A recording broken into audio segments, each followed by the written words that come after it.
సావుడు ఏం చేయాలి? సావుడు ఏం చేయాలి? గొర్రెలను కాల్చుకోవాలి. ఆ గొర్రెలు మంచి నేలతో నింపాలి. ఇంకోటి ఏంటంటే సమాధానపరచాలి. సమాధానం విలువ దగ్గరికి సమాధానకరంగా మాట్లాడి వాళ్ళు ధైర్యపరచాలి, విమోచన కలిగించాలి. బాధతో ఉన్న వాళ్ళు ఆ బాధలు ఎప్పుడు తెలవండి. చాలా మంది కృంగిపోతూ ఉంటే కొంతమంది సేవలు అంటారు, అమ్మా ఆ భారం అంతా దేవుని మీద పోవు. ఈ మాట చెప్పినప్పుడు కొంచెం ఆదరణ కలిగింది. ఎప్పుడైనా మీకు మాకు ఎప్పుడు అవ్వలేదు మాట సేవకులు ఎదుర్కొచ్చి అమ్మా ప్రార్థన చేద్దాం అని చెప్పినప్పుడు మీ భారం కొంచెం తగ్గినట్టు కనిపిస్తుంది. చూసారు, అది విమోచన అన్నమాట. ఇంకొకటి, ఎప్పుడైతే సేవకులు ప్రార్థన చేస్తారో, ఎప్పుడైతే సేవకులు అభయిస్తారో దేవుడి అక్కడ కార్యం చేస్తారని అప్పుడు ఒక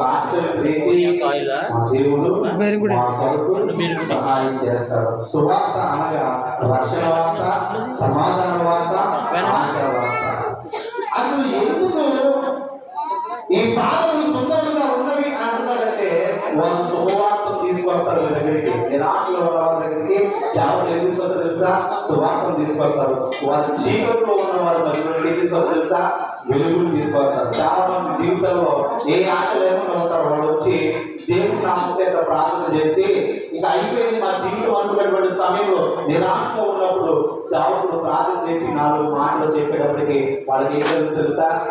అప్పటి వరకు అంధకారం కనబడిన వాళ్ళ జీవితంలో ఒక వెలుగు కనబడినట్టుగా కనబడదు. అవును, సేవకులు చెప్పాలని జరుగుతుంది, దీన్ని మనం విశ్వసించాలి అనే ఆలోచన వాళ్ళు వాళ్ళ బంధాలలో కూడా, ఆ బంధంలో కూడా వాళ్ళు ఏం చేస్తారంటే విమోచన ప్రకటిస్తారు. సేవకుడు జాగ్రత్తలు ఎక్కువ కష్టపడుతూనే ఉంటాడు. అతడు కష్టంలో ఉండి తాను చెప్పినటువంటి విశ్వాసం కోసం ఏం చేస్తారో తెలుసా? ఆలోచిస్తూ ఉంటాడు.